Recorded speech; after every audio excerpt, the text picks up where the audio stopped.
চড্ডহারের রাস্তা দিয়ে যখন গেলা নাইটি পরে একবারও তাকাইলা না আমার দিকে। साले तू আব্বাজি, কি হবে তোমার প্রেসার এখন কেমন আছে? প্রেসার? তোর মতন ছেলে থাকলে প্রেসার খালি ওপর নিচ হইতে থাকবে। কি হয়েছে সেটা বল। সেরকম কিছু হয়নি, আমি জুয়াতে ৮০,০০০ টাকা হেরে গেছি। আমার রক্ত মানি করা টাকা।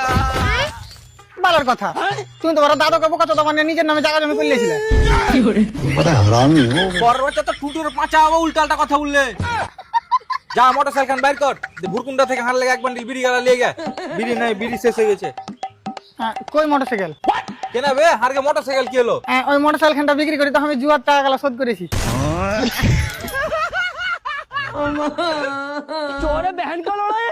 अबे साले তুই যা শুরু করেছিস, তুই দেখতে দেখতে আমাকেও বেচে দিবি। তোমার ফটো দেখালছি, সালাটা ১৩০০ টাকা দিতে চাইছে।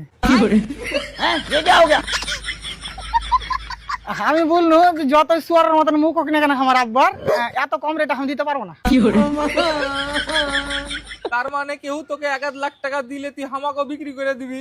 দেখো আব্বা, মিথ্যা কথা বলবো না, আমি তোমার ১৩০০ টাকা দিয়ে রাজি হয়ে গেছিলাম।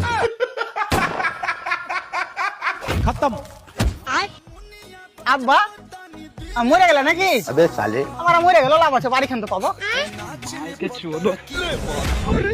ও মরনি।